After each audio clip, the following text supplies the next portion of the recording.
Hello दोस्तों, मेरा नाम है सौरभ। मैं आज 26 दिसंबर क्रिसमस के एक दिन बाद आपके सामने आया हूँ, फिर से कुछ नए थॉट्स लेके। अपने मेरे दिमाग में कुछ नए थॉट्स आए, रोज आते रहते हैं समय समय पर। उनको लेके मैं आपके सामने प्रेजेंट हुआ हूँ, कैमरे के सामने इन्हें प्रस्तुत करने के लिए। तो देखिए, आज मैं बात करने वाला हूँ अपनी हमारी कैपेसिटी जो होती है किसी भी समस्या को हैंडल करने की, उसे देखने का, उसको किसी भी समस्या को देखने का जो पर्सपेक्टिव हमारा होता है, किस तरह हम उसको देखते हैं, बड़े लेवल पे, छोटे लेवल पे हमारा नजरिया होता है किसी भी समस्या को देखने का, किसी भी चीज को देखने का, वह बड़ी है या छोटी है, उसके बारे में। How can we manage this? How can we manage our perspective on any situation based on our thoughts? It is based on our thoughts. Yeah. देखिए, कोई भी समस्या छोटी बड़ी कैसे लगती है, हमारा जो अभी तक हमने अंडरस्टैंडिंग जो भी हमारी है अब तक में, वो उस व्यक्ति की उस समय तक जो भी अंडरस्टैंडिंग्स है, जो भी उसने मतलब समझा है, बुझा है, उस समस्या से उसने पहले अपने जीवन में जो भी मतलब जिस प्रकार की समस्याओं को सामना किया है, समस्याओं का सामना किया है, समस्याओं को देखा है, उन समस्याओं के आधार पर ही उसे आगे जाने वाली समस्याएं बड़ी या छोटी दिखती हैं। जैसे मतलब आप लोग, कोई बच्चा क्लास 1 पे पढ़ने के बाद क्लास 2 में जाता है तो उससे थोड़ी वो डिफिकल्ट लगती है, क्लास 3 में जाता है तो थोड़ी डिफिकल्ट लगती जाती है। और वैसे ही उसके बाद जब वो क्लास 3 में पहुंचने के बाद क्लास 1 के सिलेबस को देखेगा तो उसे बहुत ईजी लगेगा, क्योंकि उसने क्लास 2 को 1 को पार कर लिया, पार करने के बाद क्लास 2 जो उसका हाई लेवल था उसको भी पार कर लिया। अब वो 3 में आ चुका है तो 1 को देखेगा तो बहुत ईजी लगेगा उसको। बोलेगी तो उसको मतलब बोलेगा मैं तो उसे ऐसे चुटकी में कर सकता हूँ इजी। आप भी देखोगे, मान लो अभी आप क्लास 10th 11th 12th में पढ़ रहे हो, तो आपको 12th में यदि हो, आपको 10th का सिलेबस देखोगे तो बोलोगे आप तो ये तो मैं ऐसे ही निपटा दूंगा, इसमें तो कुछ नहीं है, मैंने तो 12th का इतना भारी इतना सारा पढ़ा है सिलेबस, मैं तो 10th का ही, इसमें कुछ नहीं है, ऐसे निपटा दूंगा इसको मैं। ऐसा मतलब फील आता है आपको। जैसे नहीं यार, जैसे आप 10th में ही हो तो अभी आपको कहूंगा मैं क्लास 3 की है, 4 की है, 5 की है, मतलब कुछ देखने के लिए, पढ़ने के लिए, समझे, मैथ्स बनाने के लिए उसकी। आप 10th की मैथ, अब 10th में हो तो उस हिसाब से आपको इसकी मैथ थोड़ी डिफिकल्ट उस हिसाब से लगती होगी, चैलेंजिंग थोड़ी आता होगा। पर उस हिसाब से आपको 5 की और 4 की मैथ्स दो बनाने हैं तो आपको उतना चैलेंजिंग नहीं लगेगा। क्यों? क्योंकि आप उस डिफिकल्ट लेवल को बहुत पहले सॉल्व कर दो, उसके बाद भी आपने 6 7 8 9 इतने डिफिकल्ट लेवल्स को और पार कर लिया, तो आपका मन, मस्तिष्क, दिमाग है इन समस्याओं को झेल चुका है, समझ चुका है, इनसे बड़ी समस्याओं को झेल चुका है।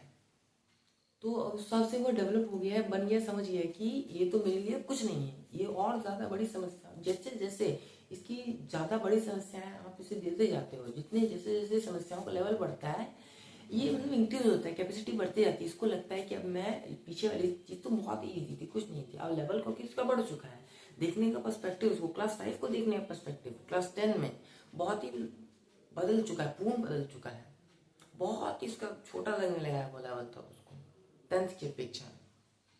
वही अब वही तो इससे हम क्या कर सकते हैं, अब अपने हमारे को कैपेसिटी अपनी किसी भी सिचुएशन को देखने, किसी भी प्रॉब्लम को देखने की, बड़ी या छोटी, हमें कोई प्रॉब्लम बहुत बड़ी लगती है उसे हम छोटा कैसे दिखा सकते हैं। हम क्या करें, खुद को सर्वाइवल बनाए, मतलब वो जो सिचुएशन प्रॉब्लम है उससे जो बड़ी प्रॉब्लम है, 1 लेवल 2 लेवल 3 लेवल, उसको सामने की कोशिश करें। ये जरूरी नहीं कि वो सॉल्व हो जाएगी problem, we can manage it full, no, पर हम उस लेवल पे जाके उसको करने की भी कोशिश करेंगे ना, तो हमारा दिमाग उस हिसाब से कॉन्सेंट्रेट पूर्ण करने का कोशिश करेगा। हाँ, इसके लिए पेशेंस चाहिए, और आपको मतलब दिमाग को अवेयर होकर इस चीज को करना पड़ेगा कि मैं चीज क्यों कर रहा हूँ, नहीं समझ में आ रहा, ठीक है, नहीं हो रहा है वो अपर लेवल, कोई बात नहीं, पर मैं I have to do this for increase my capacity of perspective, increase my perspective to see a situation, its level, to increase my level, mind capacity to see, to, to, to my perspective among any situation. Yeah. if you can try in your daily life, yeah, आप इसे try कर सकते हो। जैसे आप मान लो class 5 में हो, अगर आप देख रहे हो छोटे क्लास 8 में ले लो आप, 5 देखे नहीं देखे बच्चा ये क्लास 8 में हो, तो आप मतलब मैं वैसे नहीं ट्राई करो, आप वो तो आप पे है, आपको मैंने बताया समझाया, आप ट्राई कर सकते हो। क्लास 10th का लेके देखो, मतलब महीना भर के लिए, वो तो क्लास 10th की कुछ सिलेबस देखो करो, उसमें जो 10th आप ये देखो तो क्लास 5 की तुलना में पहले जब बच्चे होते हो कितना कम लिखना पड़ता है आपको, जैसे लेवल बढ़ते जाता है आपको लिखना भी ज़्यादा पड़ता है, याद भी ज़्यादा करना पड़ता है चीज़ों को, समझने के लिए भी ज़्यादा बहुत ज़्यादा कंसंट्रेट करना पड़ता है। तो उस हिसाब से आप जैसे 5 में तो मान लो 10 की क्लास देखो, मैं वो तो आप ये मैं कह रहा हूँ वो आप पे है, आप करो कि नहीं करो जी। ये मेरा पर्सपेक्टिव है, मेरे जो थॉट्स है, मेरे मन के थॉट्स है, वो मैं बस प्रेजेंट करने की कोशिश कर रहा हूँ जी। आपको ट्राई करना तो आप कर सकते हो। तो मैंने कह रहा था 5 क्लास की यदि बच्चे आप मतलब 5 क्लास की तुलना में आपको 10th क्लास में कितना ज़्यादा लेवल बढ़ चुका होता है लिखने का, पढ़ने का, समझने का।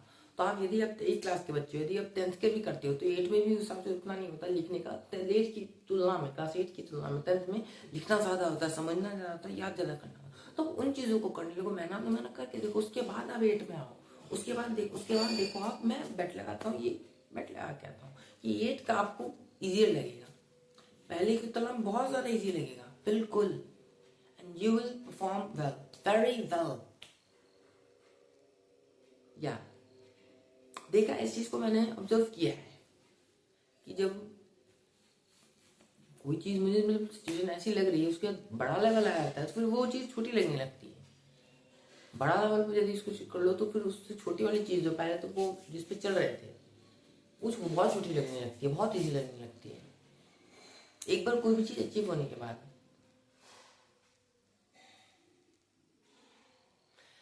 Okay, thanks for the attention. Video को पूरा देखने के लिए बहुत बहुत शुक्रिया। Something more, any more?